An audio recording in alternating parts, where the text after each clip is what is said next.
En 1902, la ville de Saint-Pierre en Martinique est détruite par une nuée ardente semblable à celle filmée sur le mont Hunzen au Japon. La montagne Pelée est un volcan vieux de 300 000 ans, à l'air débonnaire. C'est en fait un monstre assoupi qui peut se réveiller brusquement, pulvériser une partie de ses flancs et libérer de redoutables nuées ardentes. Le 8 mai 1902, le temps d'un souffle, 28 000 morts, 40 navires envoyés par le fond.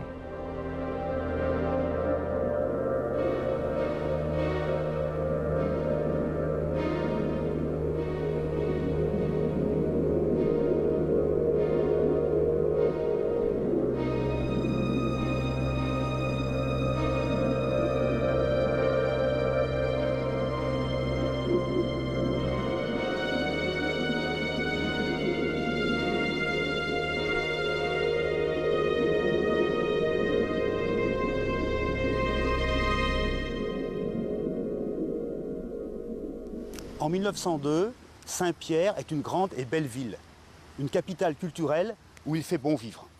Mais les habitants ignorent qu'ils vivent en fait sur une véritable bombe à retardement, car il y a du magma en fusion à plusieurs dizaines de kilomètres sous leurs pieds. Ce magma riche en gaz va bientôt monter, la pression augmenter et faire exploser le sommet de la montagne qui fait bouchon.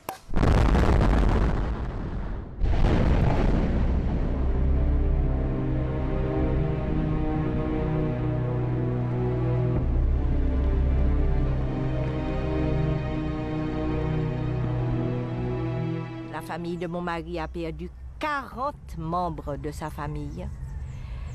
Personne n'est jamais arrivé à faire le deuil de Saint-Pierre. L'église du Fort, à mon avis, c'est l'endroit où on a la vision la plus parfaite aujourd'hui de la puissance de l'éruption volcanique.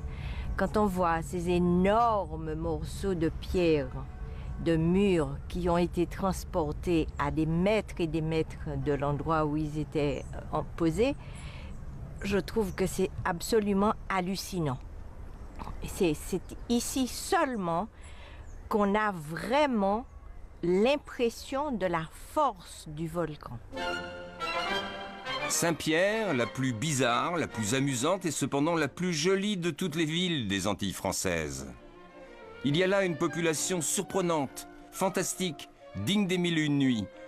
Ce jugement de Lafcadio Hearn sur le Paris des Antilles résume bien le souvenir qu'a laissé le Saint-Pierre d'avant l'éruption de 1902. Ville riche et bigarrée, Saint-Pierre, avec ses 26 000 habitants, est un centre commercial très actif, un des ports les plus importants de l'Amérique centrale. Capitale économique de la Martinique et des îles sous le vent, sa prospérité repose sur la production du rhum. Elle est aussi la capitale du luxe et de la vie culturelle. C'est bien la perle des Antilles. Avec la catastrophe de 1902, une page se tourne pour la Martinique. La fin d'une époque, le destin de l'île tout entière sera marqué par la disparition de cette ville devenue mythique.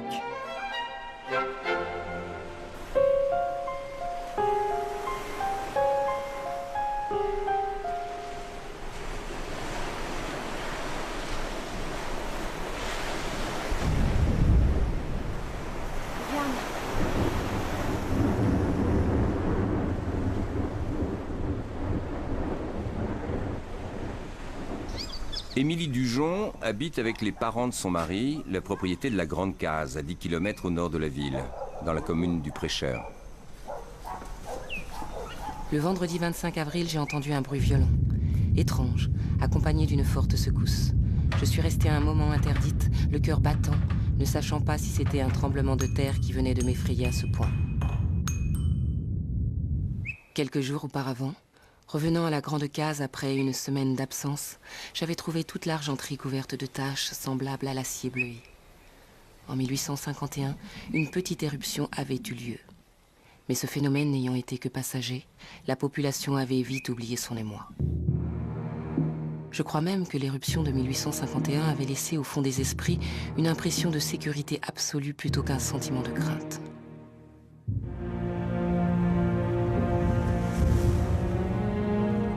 Le 27 avril, une équipe d'excursionnistes se rend à la montagne Pelée pour essayer de voir par où s'échappent les colonnes de fumée apparues ces derniers jours.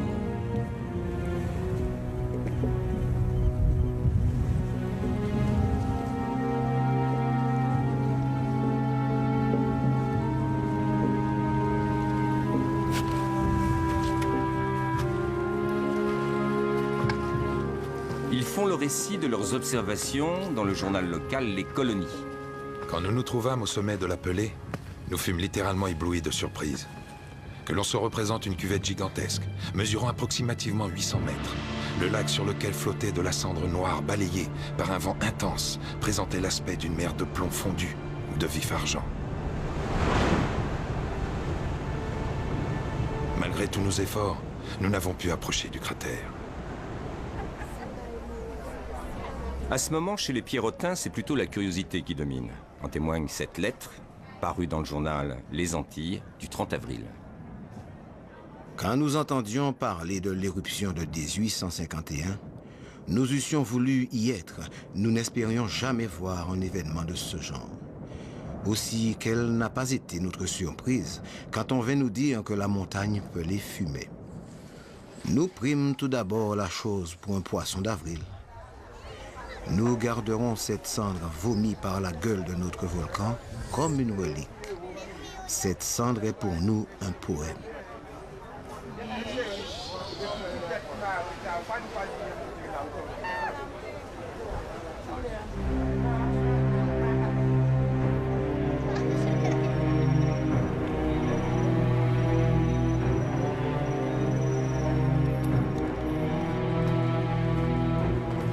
Léon Sully, le directeur du journal pierrotin Les Antilles, voyant le réveil du volcan, envoie un télégramme au gouverneur. Celui-ci, raconte un témoin, parut très agacé. Un volcan par-dessus le marché? Comme si nous n'avions pas assez des élections. Voilà un volcan qui ferait bien d'attendre. En effet, le volcan s'est réveillé en pleine période électorale. En Martinique, les luttes pour le pouvoir prennent dans ces années-là un caractère violent. Les colons et les usiniers soutiennent la droite, leur chef de file et candidat est un blanc créole, Fernand Clerc, maire de Trinité et directeur d'une romerie. La gauche, radicale socialiste, soutenue par les gens de couleur, a pour candidat à Saint-Pierre Louis Persin, un avocat, vice-président du Conseil général. Au premier tour, le 27 avril, Fernand Clerc arrive en tête, mais son avance n'est pas considérable. La campagne pour le deuxième tour promet donc d'être fidèle à une tradition de violence verbale et d'excès. Oh, qu'est-ce qu'on fait là? Madame, je madame. Pourquoi je travaille pour candidat blanc? Madame, Hein? Décoller ça là. Bâtir rien là. Décoller ça là. Trop macrel, trop macrel. Hein? Pourquoi Pourquoi je travaille pas candidat blanc?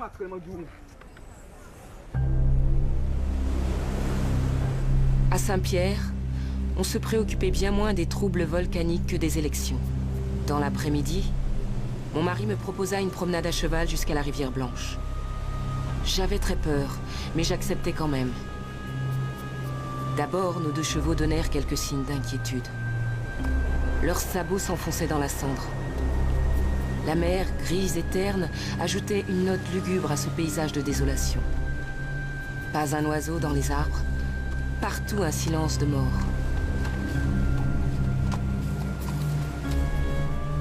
Le résultat de cette promenade fut de me terrifier complètement. Des cendres tombent sur le prêcheur. À cette date, on est le 25 avril 1902, le magma est probablement en train de monter dans la montagne Pelée à la faveur de fractures, mais n'a pas atteint le sommet. Donc ces cendres ne proviennent pas de magma. Le processus est différent. L'eau qui imbibe le volcan est surchauffée par le magma profond, transformée en vapeur, donc augmente très fortement de volume, crée une forte surpression, comme dans une cocotte minute volcanique, et l'explosion pulvérise finement des roches de la Pelée en cendres fines, projetées en l'air, qui retombent sur le prêcheur. Ceci annonce un réveil de la montagne Pelée, mais cette phase est encore du même type que l'éruption précédente de 1851 qui était restée modérée et donc n'est pas encore trop alarmante. Le 3 mai au matin, lorsque mon mari alla ouvrir sa fenêtre, le nuage de cendres autour de la maison était si noir, si épais, qu'il voyait son ombre projetée sur la cendre comme sur un écran. La résolution de quitter Grande Case fut prise aussitôt. En costume d'intérieur, des rubans de mousseline protégeant nos yeux, des serviettes mouillées devant notre bouche. Voilà comment nous nous sommes enfuis de chez nous. Mon Dieu, quel voyage! J'étais dans des transes mortelles durant tout le trajet. Mon crucifix à la main, je priais attendant la mort à chaque instant.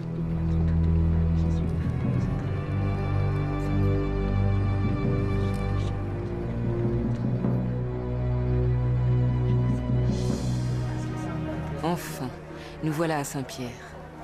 La ville est animée, pas trop inquiète. Les pompiers avaient reçu l'ordre d'arroser les rues, et les négresses en passant leur criaient « Allez donc éteindre la montagne pelée avec vos pompes !»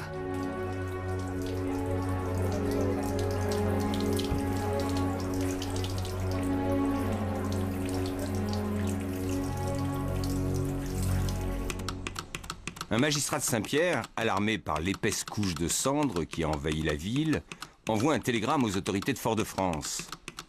Montagne pelée en pleine éruption, danger immense, au nom population affolée, vous demande moyen de transport pour évacuer la ville d'urgence. Le débat est lancé. Faut-il ou non évacuer la ville? Fernand Clerc, le candidat de la droite, inquiet, est partisan de l'évacuation. Le maire, lui, pense que c'est inutile et impossible. Les odeurs de soufre sont bonnes pour la santé, aurait-il ajouté. L'idée qui domine est que Saint-Pierre est à l'abri.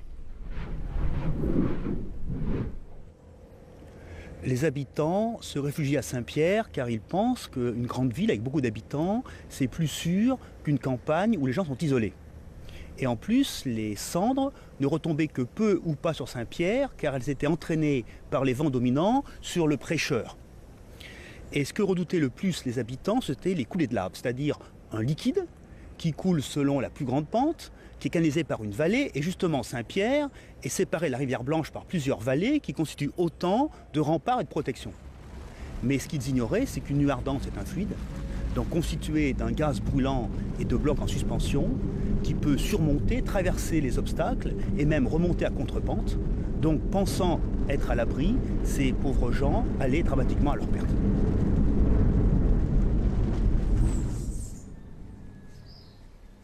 Dans une lettre adressée à son frère qui habite Toulon, lettre qui n'arrivera qu'après sa mort, Roger Portel décrit ainsi l'arrivée de ces réfugiés à Saint-Pierre. C'est une déroute de gens effrayés, pêle-mêle, bizarres. De femmes, d'enfants, pieds nus, de paysannes aux petites nattes poudrerisées à leur insu, comme les marquises du XVIIe siècle. De grands gaillards noirs pliés sous les matelas pour la nuit prochaine. Tandis que de bonnes vieilles marmonnent d'interminables prières. Le gouverneur est arrivé de Fort-de-France.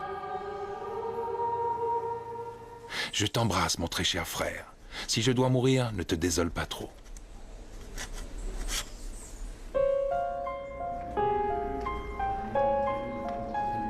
Édith du Château-Roger est novice au couvent de la Délivrande du Morne-Rouge. Ce jour-là, le curé exhorte ses paroissiens à la pénitence. À qui va s'adresser la prière eucharistique? Au Père, au Fils ou à l'Esprit? À 9h eut lieu la grand-messe, et dans un magnifique sermon, le Père Marie s'écria « Le feu et la lave sont là, mes frères. Le feu et la lave. Dieu les tient suspendus au-dessus de vos têtes, prêts à les déverser sur vous, si vous ne vous convertissez et ne faites pénitence. »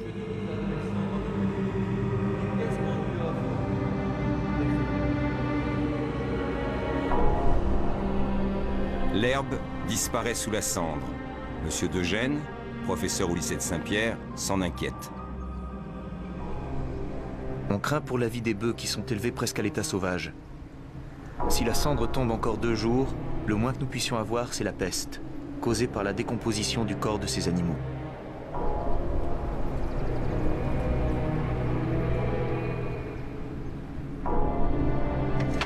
Nous sommes menacés d'être asphyxiés d'un moment à l'autre. On étend des draps mouillés devant les jalousies des fenêtres pour empêcher la cendre de pénétrer dans les maisons. Il est midi. L'accalmie continue. Nous nous reprenons à espérer. C'est égal, j'ai la poitrine comme dans un étau. Les habitants de Saint-Pierre sont très angoissés parce qu'un phénomène tellurique remet en cause la stabilité même du sol. Or, le sol, c'est l'endroit où on vit, où on habite, où on cultive son jardin. Donc c'est extrêmement traumatisant de le voir instable. Les animaux aussi partagent cette angoisse. Ils sont très sensibles, encore plus que l'homme, à toutes les vibrations du sol, à toutes les odeurs anormales de l'atmosphère. Donc à Saint-Pierre, hommes et animaux partagent la même angoisse. Pourquoi tous ces gens qui vivent dans l'angoisse et la peur ne quittent-ils pas Saint-Pierre? Qui allait partir? Dans les maisons, il y avait des vieux, il y avait des infirmes, il y avait des enfants, il y avait les domestiques. Qui part, qui reste? Il n'y avait que 4 ou 5 places dans une voiture à chevaux. On partait à combien? Pour combien de temps? Quand on avait fermé sa maison, elle était envahie par les fuyards qui venaient piller, qui venaient voler. Il fallait quand même rester là. Et puis on ne savait pas combien de temps ça allait durer. On a beaucoup dit que les Pierrotins n'avaient pas quitté la ville à cause des élections, que les responsables politiques les avaient empêchés de partir pour les forcer à voter. Des enquêtes récentes ont montré que cette thèse, exprimée sous cette forme, était fausse. Reste que la bataille pour les élections faisait rage et que le climat ambiant ne permettait pas d'analyser avec sérénité les dangers d'une éruption.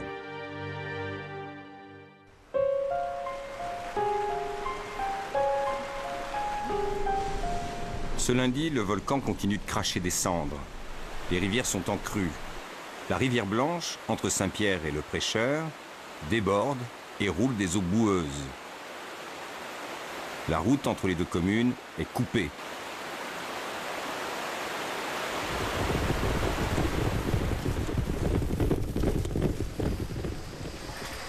Il y a à Saint-Pierre une vingtaine de distilleries de rhum agricole et industriel. L'usine Guérin est la principale usine centrale pour le traitement de la canne. Elle avait dû arrêter de travailler le vendredi, la cendre bloquant les rouages.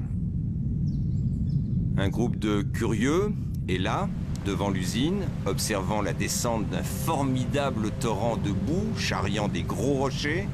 Le père du directeur, le docteur Guérin, est là. Il a oublié son chapeau. Alors, il retourne vers la maison de son fils. C'est à cet oubli qu'il devra son salut. On m'avait téléphoné que l'usine était en danger. Je voulais immédiatement emmener ma famille et le personnel de l'usine. À 12h10, j'entends des cris. On donnait l'alarme. La montagne descend. Je regarde la montagne. Il en descendait en fracas. Une avalanche de matière noire. Une masse énorme de plus de 10 mètres de hauteur et large d'au moins 150 mètres. Cette masse roulait contre l'usine. C'est un craquement. Tout est broyé, noyé, submergé. Mon fils, sa femme, 30 personnes de gros bâtiments sont emportés par les vagues de l'avalanche. Mon père était parti se baigner avec les élèves de sa classe à l'usine Guérin où il y avait un chenal d'eau douce où on entreposait les chalands de canne et M. Guérin leur avait donné la permission de s'y baigner. Donc ils sont partis par le tramway qui a dû s'arrêter en chemin parce qu'il y avait trop de cendres et ils ont continué la route à pied. Ils ont pris leur bain et ils sont rentrés déjeuner chez la tante où il était pensionnaire, chez qui il était pensionnaire. Il se mettait à table au moment où la voisine a fait irruption affolée en disant « Madame, madame, l'usine est détruite, il n'y a plus d'usine Guérin ». Tout le monde a été un peu éberlué. Et on a commencé à avoir peur. À ce moment-là, on a commencé à avoir peur, disait mon père.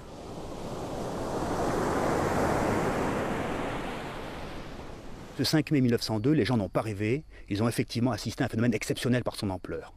Une coulée boueuse, un lahar, qui est un terme indonésien, qui a déferlé. On se souvient par exemple, en 1985 en Colombie que le volcan Nevado del Ruiz a émis de tels lahares, a entièrement recouvert la ville d'Armero et a fait 25 000 victimes. Un lahar, c'est un mélange d'eau et de matériaux d'origine volcanique, des cendres, des rochers, et comme l'ensemble est très lourd, il peut transporter des blocs d'une taille exceptionnelle. Bien sûr, les gens emportés ne peuvent pas résister. C'est une telle masse, une telle rapidité, 150 km/h, ils sont aspirés littéralement par les flots boueux. Alors d'où vient l'eau? Eh bien l'eau, elle vient à la fois de pluie, de condensation de gaz, de modification de nappe phréatique en profondeur, sûrement également de fuite de l'eau du cratère du sommet dans l'île de la Rivière Blanche. Et alors ces 23 premières victimes en annoncent malheureusement beaucoup d'autres. Arrivant sur la mer, le lahar, la coulée de boue, provoque un raz-de-marée qui dévaste le port. C'est la panique. Les habitants du quartier du Mouillage se réfugient sur les hauteurs de la ville.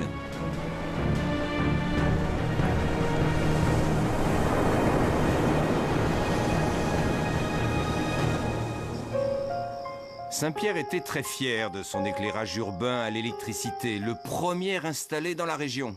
Mais les turbines sont engorgées par les poussières, l'électricité est coupée, augmentant encore le désarroi des habitants. La cendre ne tombe plus, mais un grondement sourd et continu rappelle que le danger ne s'éloigne pas.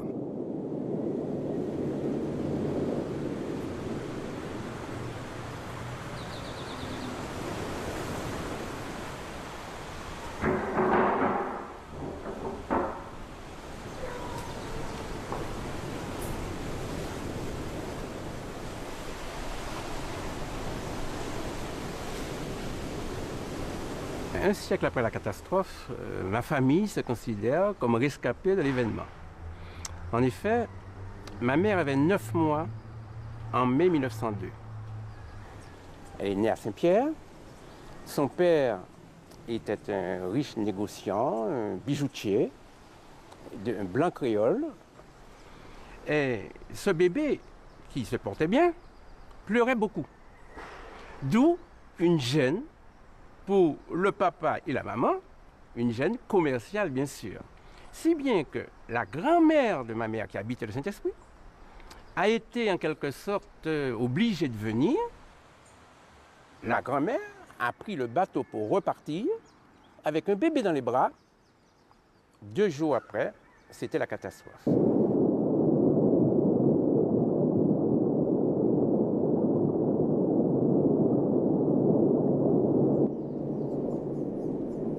Gaston Land est professeur d'histoire naturelle au lycée de Saint-Pierre. Les Pierrotins lui font donc confiance pour évaluer scientifiquement les dangers courus par la ville. Il surveille l'évolution de l'éruption. La montagne Pelée était partiellement découverte ce matin.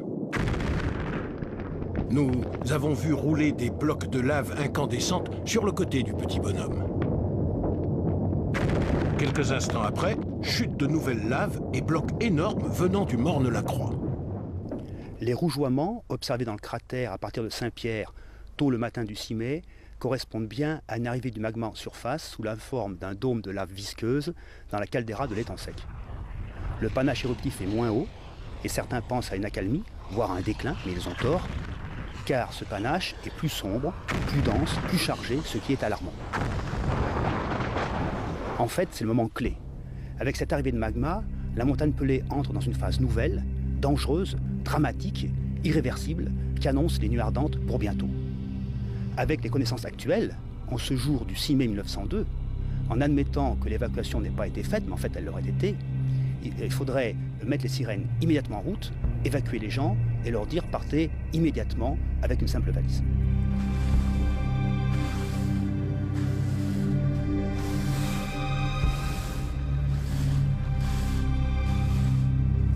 Le maire fait afficher dans les rues de la ville une proclamation qui dit notamment « La lave n'arrivera pas jusqu'à la ville, ne vous laissez donc pas abattre par des paniques sans fondement. Reprenez vos occupations habituelles. » Quand le docteur Guérin a connaissance de cette proclamation, il s'en indigne. Il annonce sa décision de quitter Saint-Pierre le jour même. « Il vous arrivera malheur », dit-il à des amis qui l'ont accompagné jusqu'à son bateau.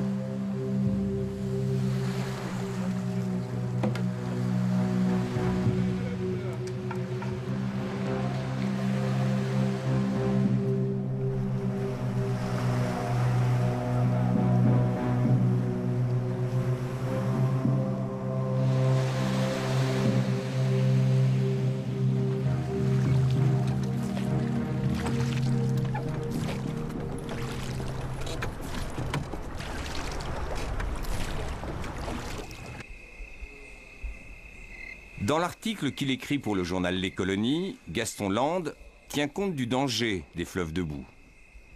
Il faut fuir le fond des vallées avoisinantes et habiter à une certaine hauteur pour éviter d'être submergé comme le furent Herculanum et Pompéi. Mais il ignore les autres dangers. Peut-être est-il sensible aussi aux recommandations du directeur du journal, qui lui a demandé un article rassurant pour la population. Le Vésuve n'a jamais fait que de rares victimes. Pompéi fut évacué à temps et l'on n'a trouvé que peu de cadavres dans les cités ensevelies. Conclusion. La montagne Pelée n'offre pas plus de danger pour les habitants de Saint-Pierre que le Vésuve pour ceux de Naples.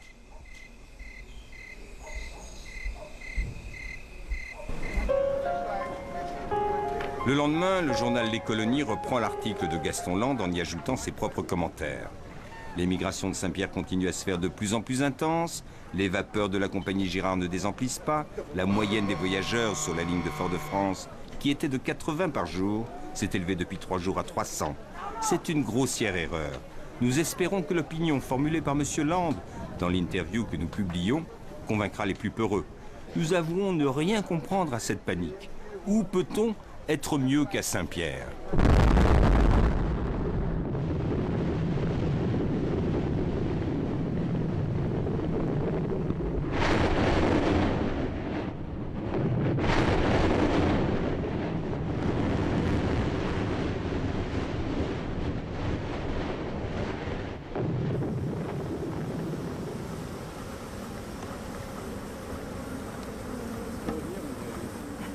Il y a 25 ans, lorsque j'ai installé mes abeilles sur la montagne Pelée, j'ai pris le soin d'en laisser quelques-unes dans l'extrême sud, au cas où la montagne Pelée exploserait, afin de ne pas repartir à zéro. Avec le temps, nous nous sommes détendus. Nous avons trouvé que c'était pas grave et nous avons rapatrié nos ruches vers la montagne Pelée. J'ai acheté un terrain à quelques pas de l'usine Guérin.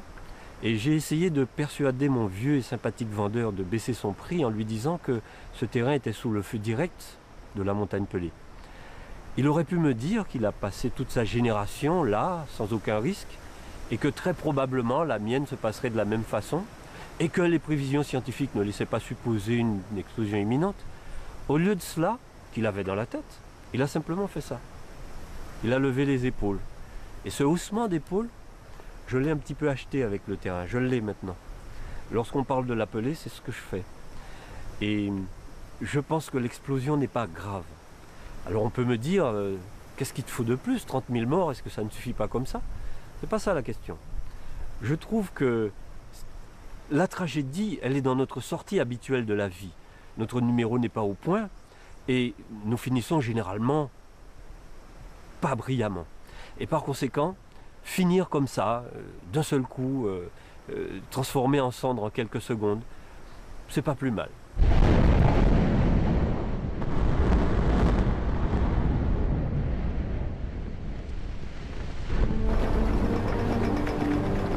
Le capitaine du bateau Orsolina déclare « Si le Vésuve fumait ainsi, on évacuerait Naples ». Il décide de partir avec 24 heures d'avance sur son programme, laissant en ville des passagers qui avaient retenu leur place. 2 gendarmes, qui étaient venus à bord pour signifier que l'Orsolina n'avait pas l'autorisation de quitter le port, partent avec le bateau qui lève l'ancre. Ils sont sauvés malgré eux.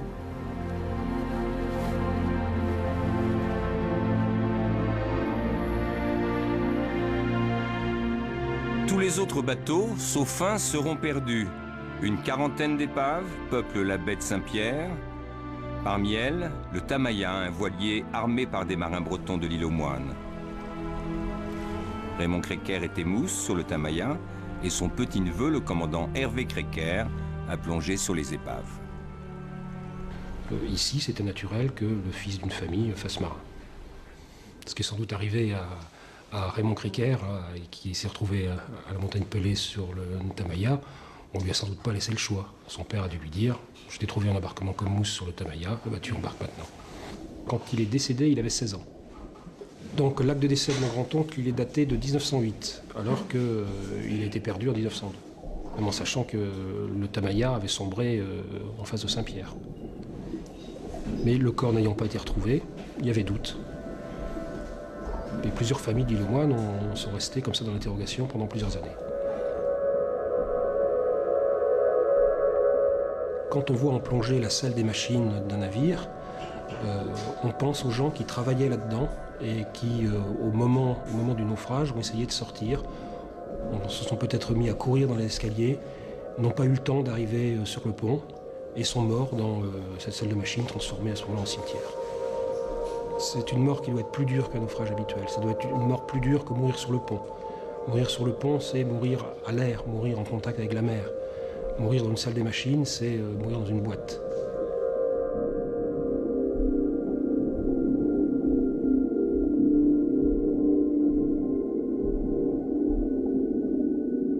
Vraisemblablement, les marins qui sont arrivés sur rade de Saint-Pierre, ils ont regardé la montagne Pelée en éruption comme un spectacle, comme un joli spectacle. Et à aucun moment, ils n'ont pensé que 2 heures après, ils ne seraient plus là.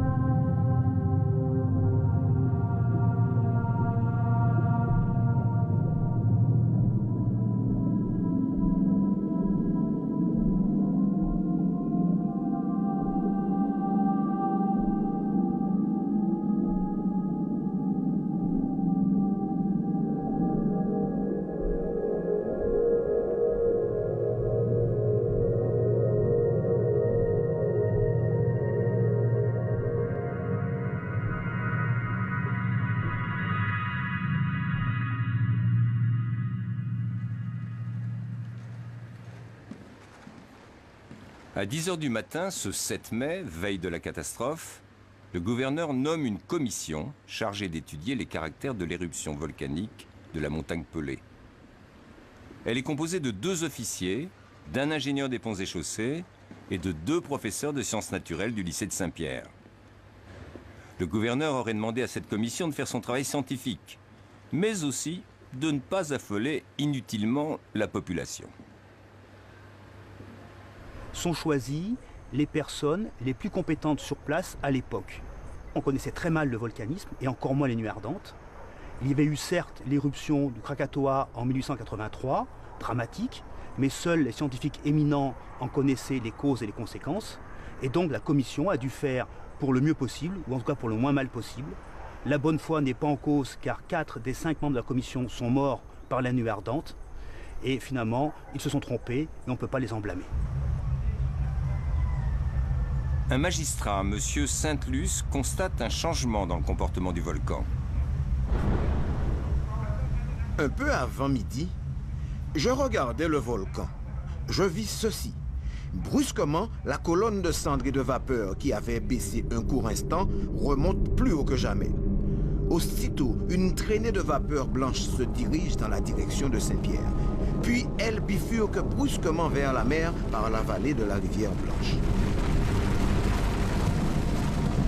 Ce sont les premières nuées ardentes, phénomène nouveau et grave dont l'importance est passée totalement inaperçue, car très peu connue à l'époque.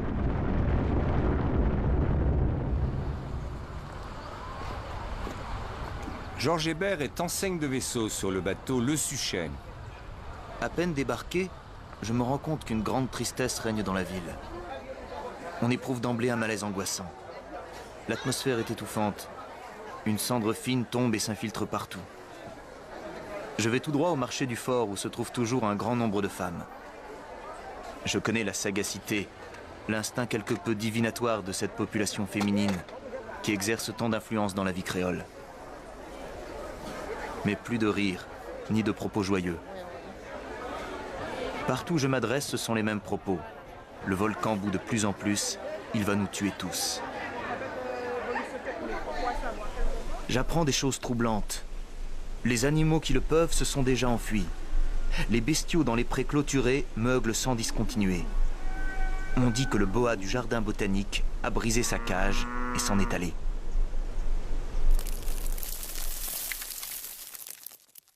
Dans l'après-midi, le gouverneur arrive à Saint-Pierre avec sa femme pour bien indiquer à la population de Saint-Pierre qu'il n'y a pas de danger.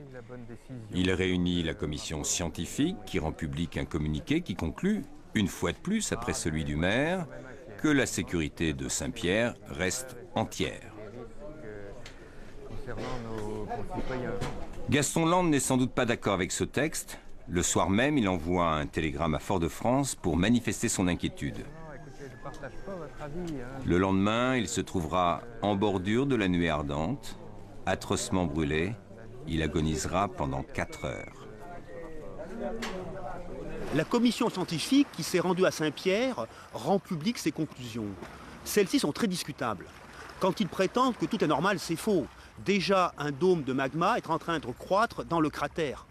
Quand ils prétendent que celui-ci est largement ouvert, c'est faux aussi. Au contraire, sa fermeture va créer une forte surpression à l'origine d'une explosion majeure qui va créer la nuit ardente du lendemain. Peut-être cette commission a-t-elle été non pas manipulée, mais poussée par les autorités qui souhaitaient calmer et rassurer la population. Quoi qu'il en soit, cette commission est venue à Saint-Pierre sur place affronter la dure réalité. Dans la nuit, des orages accompagnés de trompes d'eau dévastent plusieurs localités. Une énorme coulée de boue provoque la mort de 400 personnes au Prêcheur. Au couvent des Sœurs de la Délivrande, c'est la panique. Un vrai tremblement de terre ébranle toute la maison. Des éclairs zigzags sur un ciel noir, comme 1000 foudres aveuglantes. En un clin d'œil, tout le monde se rend à la chapelle. On y prie les bras en croix. On récite le rosaire en attendant la mort. Elle est là, nous environnant. L'atmosphère se charge de plus en plus de fluide électrique. Des étincelles jaillissent de nos reins.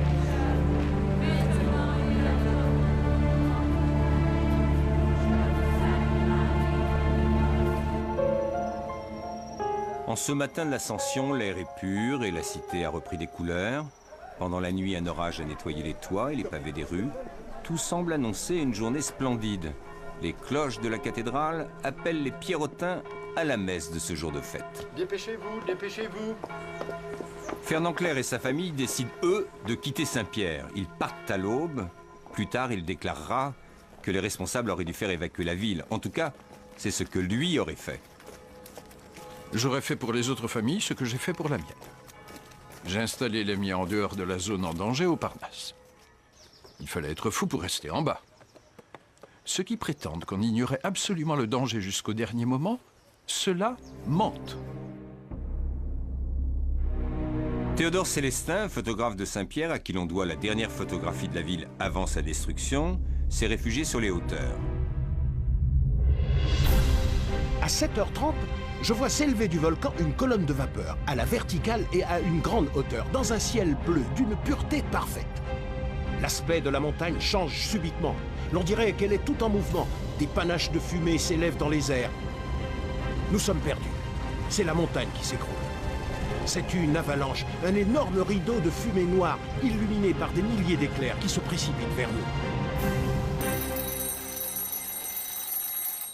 À Fort-de-France, un employé des postes parle avec un collègue de Saint-Pierre. J'étais en communication avec un ami de Saint-Pierre, et au moment où il terminait sa phrase, des nuages couvrent la ville. Il fait nuit noire. J'entendis un cri épouvantable, suivi d'un autre cri, moins fort, comme un râle étouffé. Puis, le silence. Émilie Dujon s'était réfugiée avec les siens près de la commune du Carbet à Bourgard, à 2 km au sud de Saint-Pierre. 2 km qui vont faire la différence et les sauver. Nous sommes une vingtaine, fuyant à travers les champs de canne, affolés, terrifiés, aveuglés par la cendre.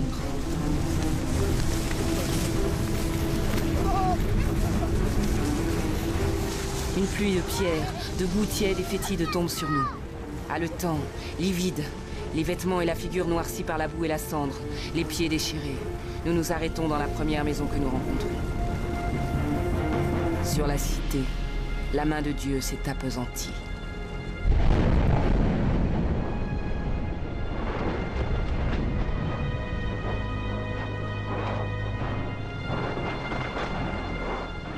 La nuée ardente a un pouvoir destructeur énorme.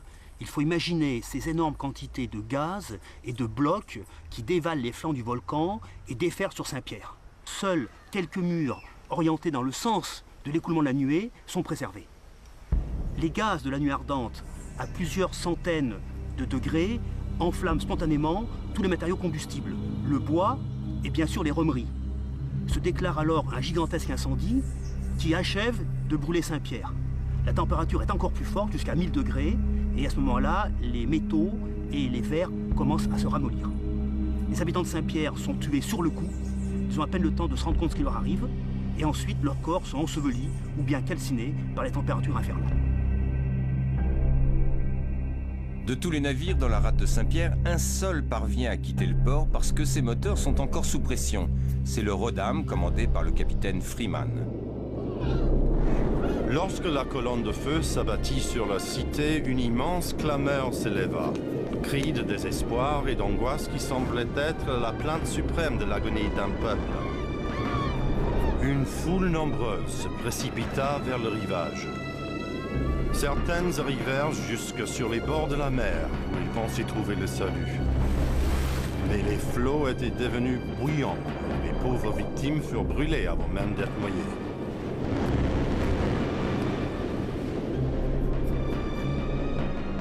Le capitaine Freeman, tenant la barre avec ses coudes, car ses mains étaient brûlées jusqu'à l'os, parvint à mener le Rodam jusqu'à Sainte-Lucie, un vaisseau fantôme, couvert de cendres, chargé de morts. Les témoins voient cette monstrueuse nuée ardente, ces énormes volutes qui déferlent sur les flancs du volcan. Mais ce phénomène est précédé par un autre, autrement plus meurtrier et destructeur, c'est l'onde de choc. Elle est invisible, mais certains témoins ont cru voir l'air vibrer. Après la rupture du bouchon au sommet, les matériaux magmatiques qui étaient fortement comprimés sont brusquement libérés, ils repoussent l'air devant eux, et cette surpression se transmet de proche en proche à une vitesse phénoménale. L'onde dévale le flanc, atteint Saint-Pierre en 30 à 40 secondes, soit une vitesse de 700 km/h, alors que la nuée ardente arrive 1 minute 30 après. Les êtres humains ne peuvent pas résister à cet effet écrasant. Les corps brutalement comprimés puis déprimés éclatent littéralement. C'est la mort immédiate. Très rapidement, des secours arrivent par bateau sur Saint-Pierre. Paul Mirville, seul rescapé de la commission scientifique, est sur le Suchet. Nous découvrîmes cet horrible spectacle que je n'oublierai jamais. Toute la ville de Saint-Pierre était embrasée et formait un foyer colossal de 4 km de long. Sur la rade, si remplie d'ordinaires de navires de toute nationalité, plus rien, que des carcasses de bateaux qui achevaient de brûler. Notre petit vapeur flottait au milieu de cadavres à demi carbonisés. Nous n'aperçûmes aucun être vivant. La chaleur était intolérable. Un détachement est chargé de récupérer les lingots de la banque de Saint-Pierre. L'officier d'infanterie coloniale qu'il commande écrit à sa sœur. Je n'ose te donner des détails. Tout ce que tu imagineras de plus horrible est au-dessous de la réalité. J'ai vu, et mes yeux se sont révoltés d'horreur.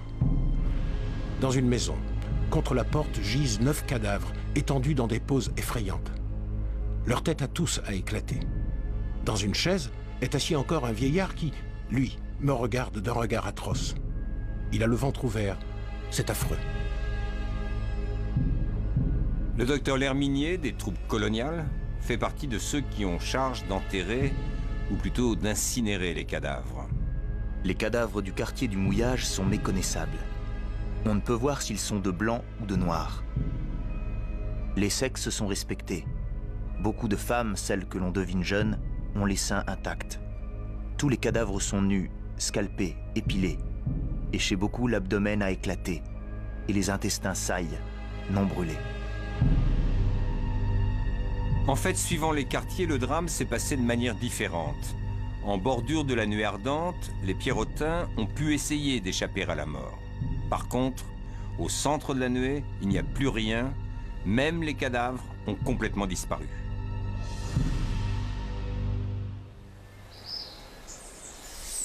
Il y aura 2 survivants.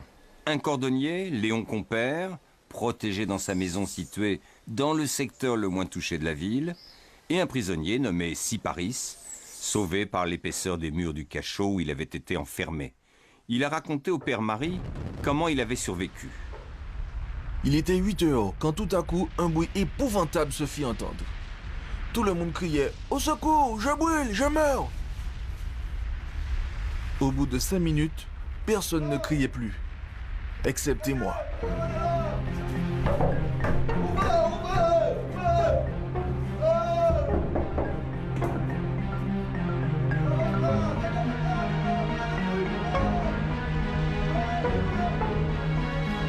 Lorsqu'une fumée se précipita avec violence par la petite fenêtre de ma porte, cette fumée brûlait tellement que pendant un quart d'heure, je sautais à droite, à gauche, en l'air, tout partout pour l'éviter.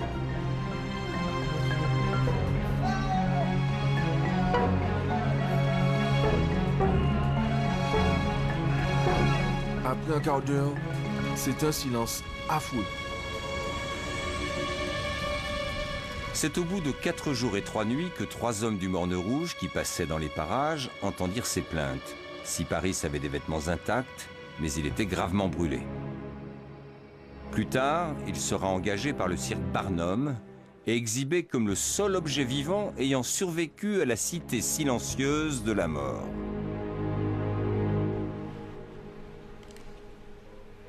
Ici, c'est la photo où mon père a été brûlé.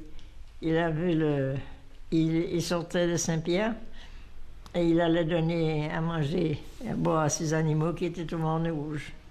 Et là, on voyait beaucoup de sang, il y avait un mètre de sang dans les rues. Et alors, les animaux ici, au Morne Rouge, n'avaient pas de quoi boire, ne pouvaient pas boire, manger. Alors, monsieur Lass et mon père montaient de temps en temps porter pour les animaux. Et alors, ils ont vu le nuage arriver sur eux. Mais la voiture a été renversée, les chevaux et le cocher sont morts, et eux, eh bien, ils sont restés là avec la voiture sur la tête, quoi. On m'a dit qu'il n'avait pas perdu ses yeux, parce que la peau du cône était revenue sur ses yeux. Et ils ont été transportés à Trinité. Et c'est là que mon père nous disait, pendant 6 mois, ils sont restés enveloppés dans des feuilles de banane et de l'huile. Parce qu'on ne pouvait pas mettre des vêtements sur eux, puisqu'ils étaient brûlés de partout. Eh bien, ils ont réussi à survivre. Il aimait Saint-Pierre, et c'est là qu'il voulait finir ses jours. C'est pourquoi il avait acheté une petite maison là pour finir ses jours là.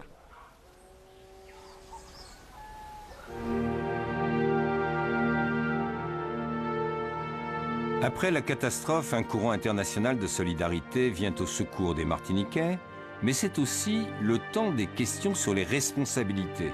Celle du gouverneur, qui aurait dû faire évacuer la ville, celle de la commission, qui a rassuré la population. Ce débat est notamment relancé par Fernand Clerc dans une interview au journal parisien Le Journal. Cherchez toutes les explications que vous voudrez, moi je ne sors pas de là. On a reçu des avis de danger, on les a cachés. Je suis persuadé que si l'on n'avait pas voulu à tout prix rassurer la population, des milliers de personnes n'eussent point péri. On dit que nulle science humaine ne pouvait prévoir le cataclysme. D'accord, admettons-le. Mais nulle science humaine n'était capable d'affirmer qu'il n'y avait pas de danger, comme cela fut fait. Après une période d'accalmie de quelques semaines, des phénomènes signalent qu'une explosion majeure se prépare. Alfred Lacroix, professeur de minéralogie au Muséum d'histoire naturelle de Paris, arrive alors pour étudier l'éruption et conseiller les autorités. Ce scientifique de haut niveau est le véritable fondateur de la science volcanologique. Au cours du mois d'août, avec les élus locaux, il alerte le gouverneur du danger d'une nouvelle éruption. Mais le gouverneur, nouvellement nommé, ne tient pas compte de cet avertissement et le 30 août, une nuée ardente ravage la commune du Morne Rouge. Une partie seulement de la population peut s'enfuir. Il y a 1300 morts, dont le père Marie, et de nombreux blessés. En 1902 donc, après la destruction de Saint-Pierre, les autorités pourtant alertées par le professeur Lacroix n'ont pas su tirer les leçons de cette catastrophe. Qu'en serait-il aujourd'hui ? Nous avons travaillé depuis cette époque, tout d'abord en faisant l'étude géologique de ce volcan qui nous a montré l'histoire de la Pelée. Et quand on connaît l'histoire d'un volcan, on connaît son avenir. Ça, c'est très important. Nous sommes un des observatoires les mieux équipés au monde. On a rien à envier à nos collègues américains ou japonais. Et nous serons capables, on peut en être absolument certain, de prévoir un réveil du volcan plusieurs mois, voire plusieurs années à l'avance.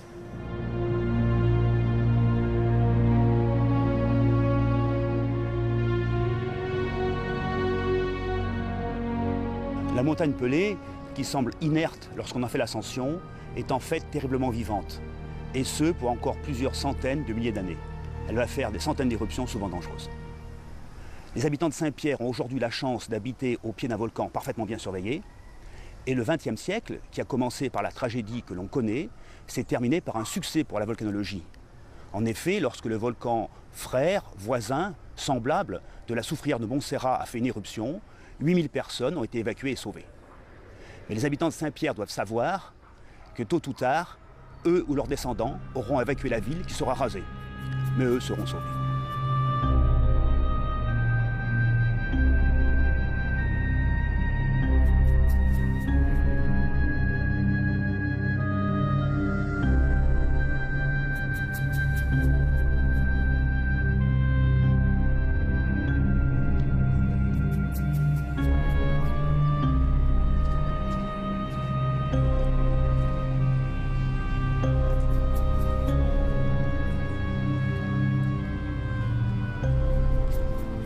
Nous avons un sentiment de tristesse dans ces ruines, puisque ça, ce sont les stigmates de la catastrophe de 1902. Mais en observant bien ces ruines, nous voyons qu'il y a des bouquets de fleurs, des touffes de fleurs, des plantes fleuries. Donc c'est vivant. À travers les ruines, nous voyons qu'il y a la vie. Donc, il ne faudrait pas que nous resterons recroquevillés sur la catastrophe, mais comme ces plantes nous donnent l'exemple, que nous revivions aussi, que nous fleurissions dans notre cœur, que nous ayons l'espérance pour que nous reconstruisions notre ville. Et nous pourrons prendre un exemple, un témoin de 1902 et qui est toujours là. Là, c'est un témoin en bronze. C'est la statue de Notre-Dame du Bon Port, aux Vierges des Marins, qui se dresse au sud de la ville sur le Mont d'Orange. En 1902, la nuée ardente la projette sur la plage, au pied de la colline. Elle restera là couchée pendant 20 ans. En 1921, des hommes vigoureux, des hommes d'action, la hissent sur la colline et la remettent debout sur son socle. Aujourd'hui, elle nous dit, vous m'avez replacé debout sur mon socle, bravo! Mais toi, Saint-Pierre, est-ce que tes enfants travaille pour que tu reprennes ta place? Le Père Barbier nous dit, les victimes de la montagne Pelée ne nous demandent pas de pleurer sur leurs ossements desséchés et sur les ruines de Saint-Pierre, mais de relever, de continuer l'œuvre qu'ils avaient commencée et réussie. Alors au boulot, tout le monde, ensemble.